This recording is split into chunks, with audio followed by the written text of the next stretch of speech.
Voice of Cameroun, la voix de l'espérance.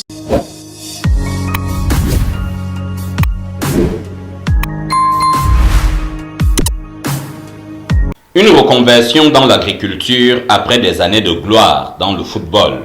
Cette vision a été proposée aux anciens footballeurs camerounais, réunis ici dans un hôtel de Yaoundé où leur a été proposée l'option de la banane plantain.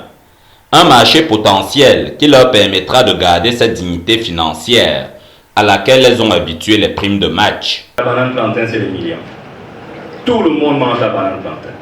23 millions de consommateurs camerounais, 500 millions de consommateurs Afrique de l'Ouest et Afrique centrale. Voilà le marché. Des chiffres qui feraient rêver même un ballon d'or africain. Pour qui connaît la disette qui suit beaucoup de stars du football après l'abondance récoltée sur les pelouses. La carrière de footballeur est relativement courte. Les joueurs raccrochent les crampons à peu près à 35 ans.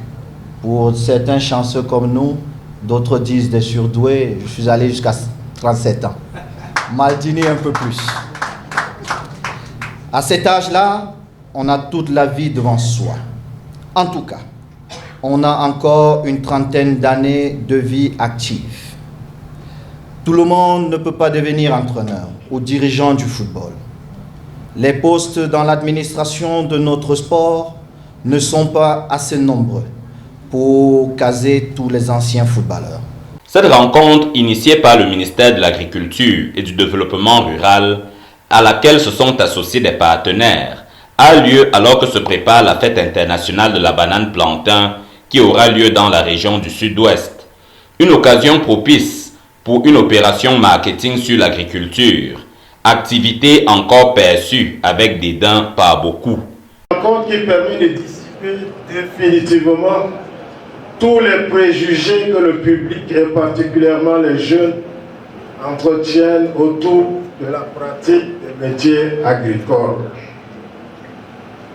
Car hier, c'était des professeurs de médecine, ensuite des colonels de l'armée. Aujourd'hui, nous avons les légendes du football. Ça veut dire que l'agriculture a pris définitivement son envol. Ceux qui feront le premier pas recevront chacun 500 000 francs CFA pour les premiers jetons. L'offre est de l'entreprise ADS, partenaire de ce projet, qui a offert un chèque de 50 millions de francs.